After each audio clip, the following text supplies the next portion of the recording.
ku bawa kepadamu,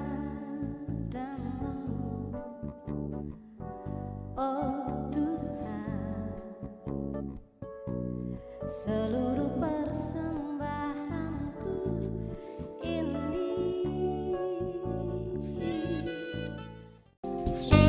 Ku naikkan syukur padamu Yesus, ku sembah sujud kepadamu Tuhan, di hadapan tata kemuliaan-Mu.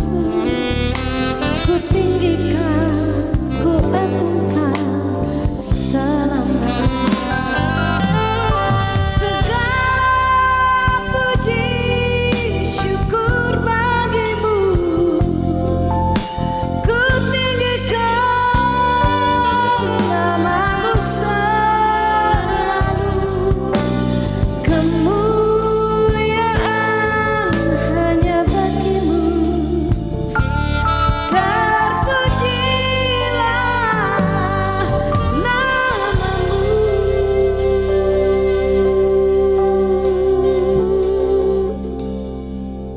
Nah, tidak panjang lebar, kita akan menikmati sajian yang ketiga oleh Pendeta Dr. Jonathan Sinambela. Beliau sudah melanglang buana karena mungkin dari Medan dulu, kemudian akhirnya singgah di Kediri. Tapi saya tidak tahu bagaimana perjalanan itu bisa sampai di Kediri, tapi kita lihat dari sajian dari sisi hukumnya. Jadi saudara yang sedang memikirkan bagaimana seharusnya gereja bertindak atau berkarya, nantikan sajian beliau. Waktu dan kesempatan saya serahkan. Silakan. Baik, terima kasih Pak Juanda. Shalom semuanya. Tetap semangat ya. Ini di waktu yang agak susah, dan saya berharap saudara bisa tetap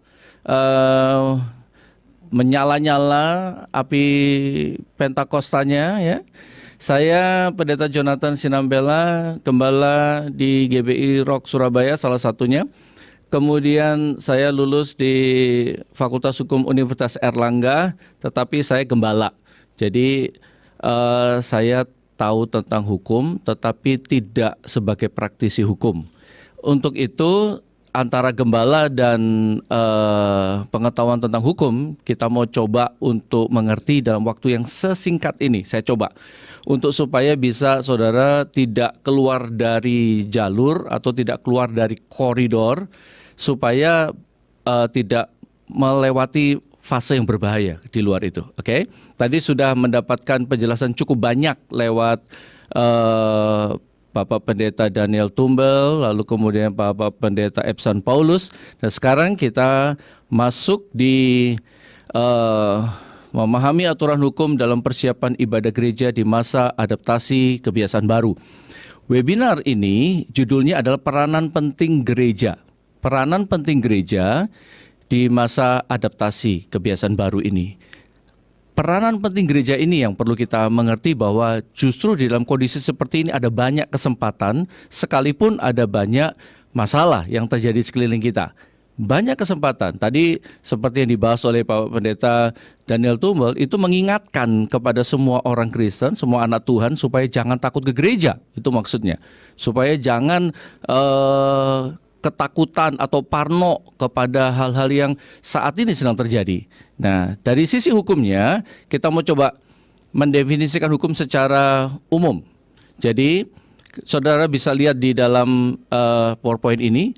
Ini adalah definisi secara umum. Hukum adalah himpunan peraturan-peraturan hidup yang bersifat memaksa, harus memaksa. Sebab kalau tidak memaksa, saya enaknya sendiri. Orang akan berjalan di jalannya sendiri dan itu jadi liar. Berisikan suatu perintah larangan atau izin untuk berbuat atau tidak berbuat sesuatu, atau dengan maksud untuk mengatur tata tertib dalam kehidupan masyarakat. Itu definisinya, supaya kita bisa memahami dulu ya apa itu hukum ya. Kemudian tujuannya, ada 3 tujuannya. Kenapa hukum ada 3? Yang pertama, untuk mengatur tata tertib masyarakat secara damai dan adil.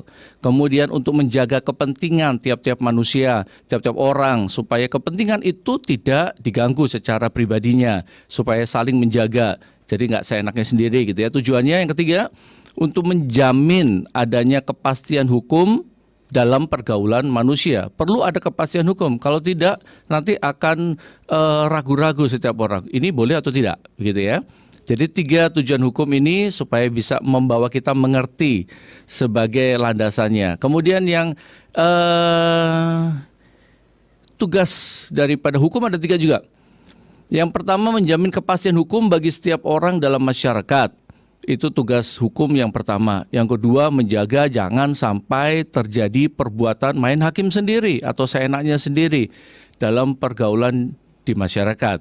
Dan yang ketiga, menjamin ketertiban, ketentraman, kedamaian, keadilan, kemakmuran, kebahagiaan, dan kebenaran dalam masyarakat.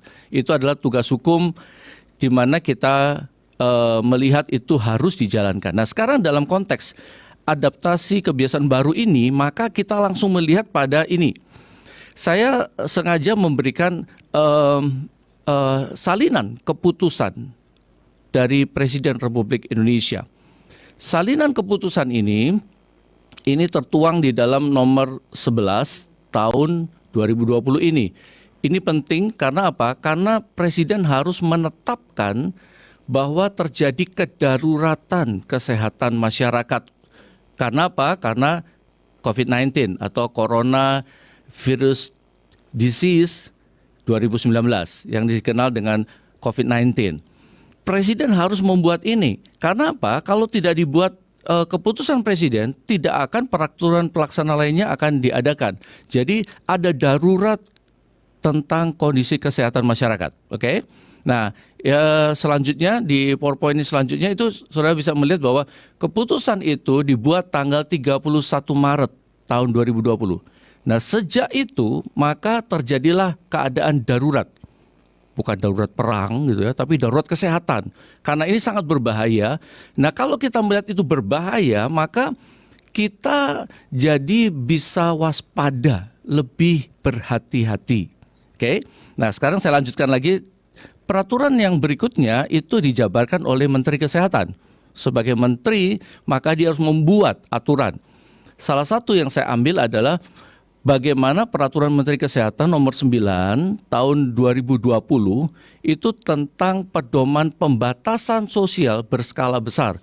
Kalau orang takut dengan istilah knockdown atau lockdown, ya, supaya jangan terkesan mereka tidak atau takut atau tidak bisa kemana-mana, maka dibatasilah dengan pedoman pembatasan sosial berskala besar dalam rangka untuk supaya bisa lebih tertib lagi.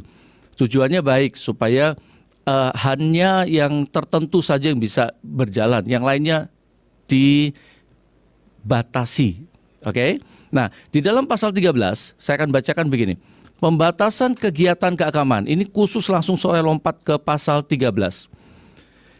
Pembatasan untuk kegiatan keagamaan sebagaimana dimaksud di ayat baik pasal 13 ayat 1, lalu kemudian pasal 13 ayat 4 itu dikatakan, kalau ayat 1-nya itu dikatakan pembatasannya itu dilaksanakan dalam bentuk kegiatan keagamaan dilakukan di rumah. Jadi tidak boleh di satu tempat yang namanya tempat ibadah, baik itu masjid, gereja, dan lain sebagainya ya. Lalu dan dihadiri keluarga terbatas waktu itu dengan menjaga jarak setiap orang. Lalu pembatasan kegiatan keagamaan sebagaimana dimaksud ayat 4 itu dilaksanakan melalui peraturan-peraturan selanjutnya oleh perundang-undangan. Saya langsung cepat saja supaya tahu. Setelah peraturan Menteri Kesehatan ini, maka ada surat edaran Menteri Agama nomor 15 tahun 2020 tentang panduan penyelenggaraan kegiatan keagamaan di rumah ibadah. Kenapa? Karena sudah pembatasannya sudah dibuka. sekarang sudah boleh beribadah. Kata Pak Dana Tumbel tadi, jangan takut beribadah, mumpung tidak dilarang, jadi boleh beribadah. Tetapi penting sekali, tadi juga disinggung bagaimana harus memenuhi semua protokol. Nah, inilah yang disebut dengan protokol. Protokolnya adalah untuk pengurus atau penanggung jawab rumah ibadah, maka dia harus pertama menyiapkan petugas untuk melakukan dan mengawasi supaya penerapan protokol itu dapat dijalankan. Lalu kemudian melakukan pembersihan atau desinfeksi kepada rumah ibadah yang mau dipakai itu tadi supaya dalam kondisi clean, bebas dari virus. Tujuannya supaya orang masuk itu merasa aman, sudah didesinfeksi. Jadi penting sekali gereja untuk memberi informasi dalam bentuk tadi sempat disampaikan oleh Pak Epsan. Penting sekali kita memakai dunia online untuk memberikan informasi yang tepat. Sehingga dengan informasi itu orang tidak takut, oh ternyata gerejaku sudah menyiapkan dengan begitu bagus. Oh, aku kalau ke gereja itu paling tidak aman karena sudah begitu dibuat atau di syuting video ini loh gereja, sudah dalam kondisi sudah disemprot, sudah dalam kondisi semua perlengkapan untuk protokol sudah disiapkan. Nah, ini penting sekali supaya gereja membuat video informasi sehingga pada waktu dilaksanakan ibadah, karena sekarang ini memang ada beberapa gereja yang sudah menjalankan ibadah tapi ada yang masih belum, bahkan sebagian besar masih belum, sebagian besar ini.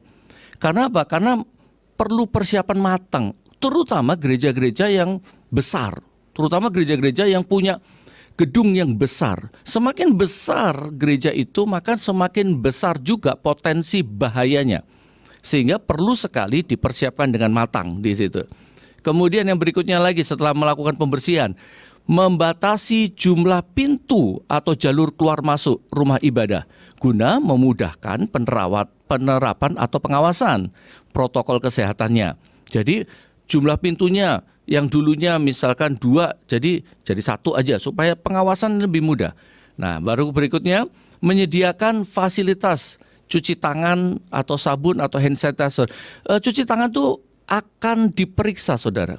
Jadi petugas gugus tugas COVID itu akan datang ke gereja untuk melihat persiapan daripada gereja yang bersangkutan. Yang pertama, apakah ada tempat untuk cuci tangan sebelum masuk. Kemudian dan seterusnya, nanti kita akan bahas selanjutnya ya.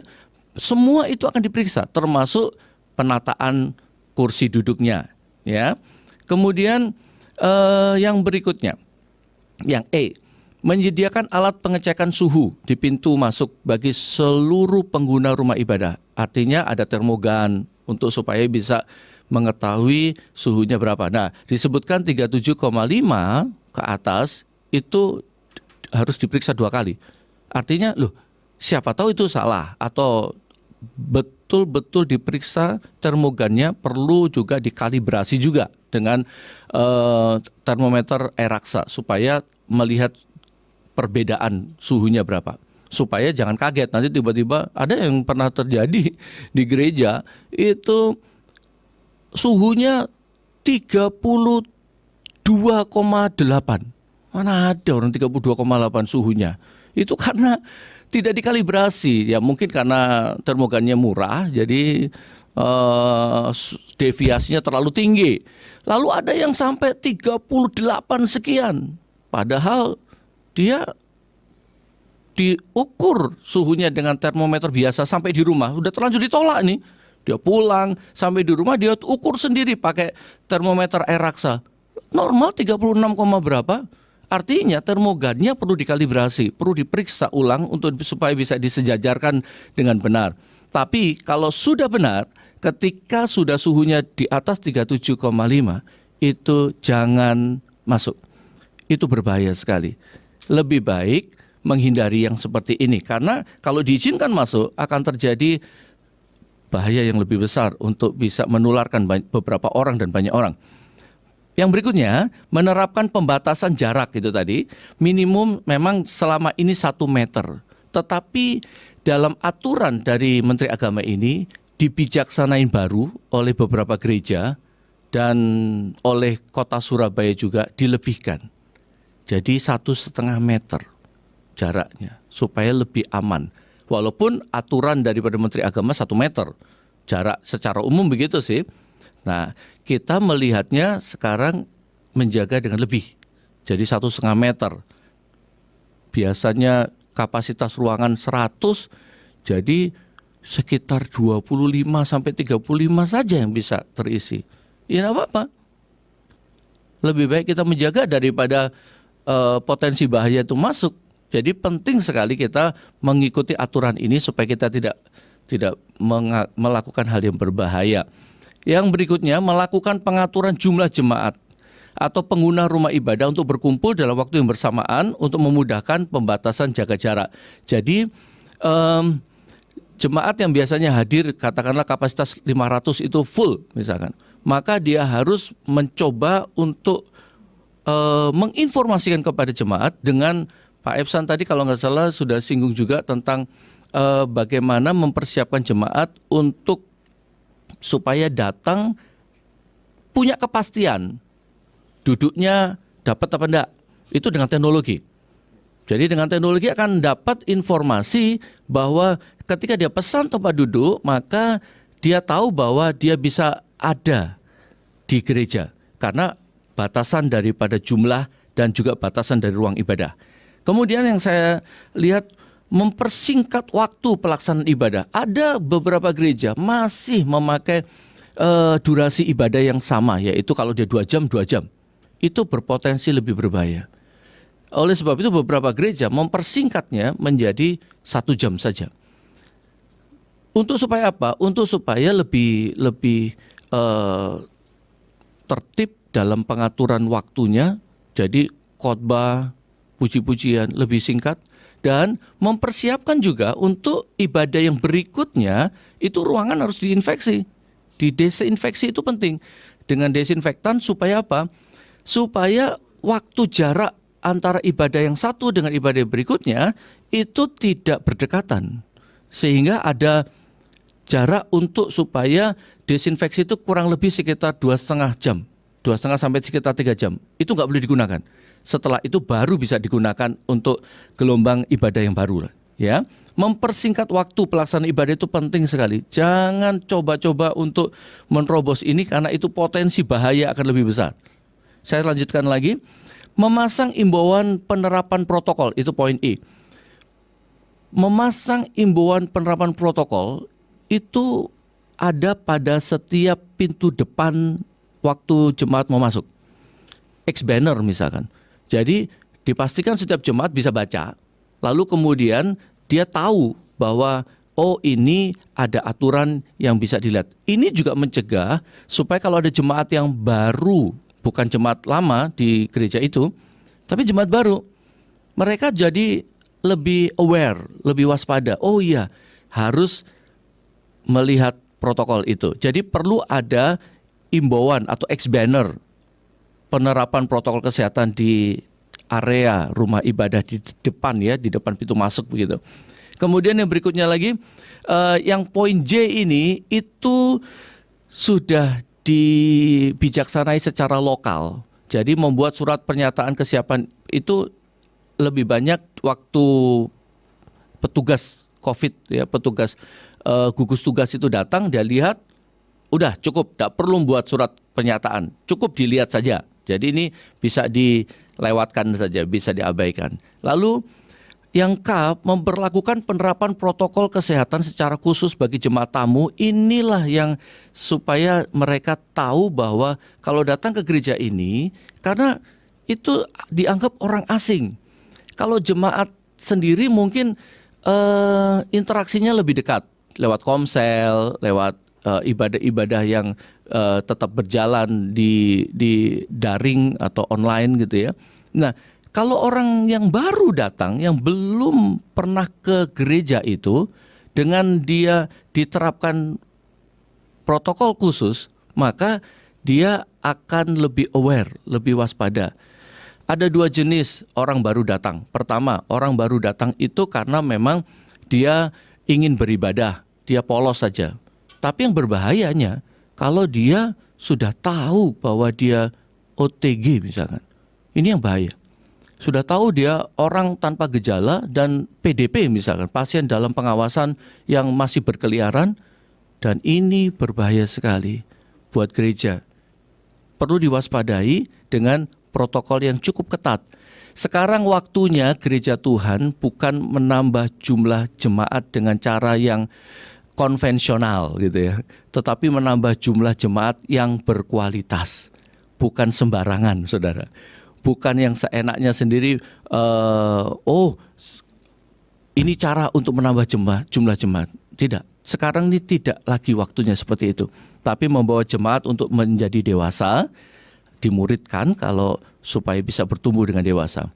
Oke, nah saya lanjutkan berikutnya lagi. Ini kewajiban masyarakat yang akan datang ke tempat ibadah. Kalau tadi kewajiban pengurus, sekarang kewajiban masyarakat yang harus dilaksanakan ketika dia datang ke rumah ibadah. Yang pertama, jemaah harus dalam kondisi sehat. Jemaat harus dalam kondisi sehat. Masalahnya gereja itu tidak seperti kalau kita mau naik kereta atau mau naik pesawat, Bapak Ibu. Kalau naik pesawat itu ketat sekali. Tapi kan nggak mungkin kita memberikan aturan kepada jemaat untuk supaya mereka membawa surat sudah rapid test gitu ya, nggak mungkin.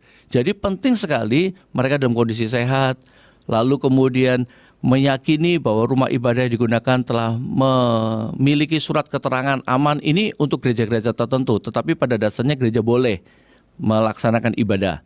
Lalu kemudian memakai masker, kemudian menjaga kebersihan tangannya, kemudian menghindari kontak fisik, kemudian bersalaman atau berpelukan, kemudian menjaga jaraknya. Itu kewajiban mereka untuk dilaksanakan. Saudara bisa lihat di sini, melarang anak-anak untuk datang ke tempat ibadah.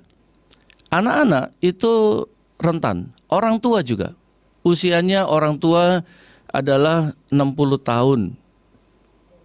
60 tahun ke atas itu dihindari untuk datang ibadah. Lebih baik online saja. Karena sangat rentan, orang tua dan anak-anak. Jadi masyarakat peduli pada penerapan. Jadi itulah yang penting supaya kita bisa memahami kondisi-kondisi kewajiban-kewajiban yang dilakukan. Membatasi juga jumlah peserta yang hadir, atau dalam kondisi ini ada peraturan dalam penerapannya itu 20% maksimum dikatakan dari jumlah volume ruangan. Lalu kemudian untuk ibadah khusus, ini ibadah khususnya seperti kayak pemberkatan nikah. Pemberkatan nikah itu ada pembatasannya. Pembatasannya tidak boleh lebih dari 30 orang. Bahkan ada satu gereja yang menerapkannya hanya 10. Supaya apa? Supaya tidak berbahaya. Oke. Nah, yang penting ini adalah saya mau sampaikan tentang kondisi ini dari WHO. Bisa ditampilkan slide. WHO sudah mengumumkan bahwa coronavirus confirm itu bukan sekedar jatuh seperti biasanya, tetapi airborne. Airborne itu dia melayang-layang. Walaupun ini ada beberapa penelitian yang menyangga juga, tetapi itu sudah dituliskan oleh WHO. Bisa saudara baca, walaupun itu kecil, tetapi bisa dilihat di situ. Dan ini kalau kita lihat di Worldometer. Kalau saudara melihat di Worldometer, saudara bisa melihat kondisi dunia sekarang ini. Dunia dalam kondisi yang sangat berbahaya. Oleh sebab itu dituliskan di sini Amerika saja sudah 3,4 hari ini, 3,4 juta yang terkena. Dan Indonesia di mana? Di urutan yang ke-26, di bawahnya Irak, 75.699. Itu Worldometer hari ini. Jadi yang terakhir dari saya adalah ini. Amsal 22 ayat yang ketiga. Firman Tuhan berkata, kalau orang bijak melihat malapetaka, bersembunyilah ia Artinya bersembunyi itu bukan berarti tidak datang ke gereja kalau diizinkan untuk beribadah, tetapi artinya menjaga dirinya. Tetapi orang yang tak berpengalaman berjalan terus lalu kena celaka. Saya berdoa supaya kita tidak ada satupun yang celaka, kita tetap sehat. Puji Tuhan, Tuhan memberkati saudara. Haleluya.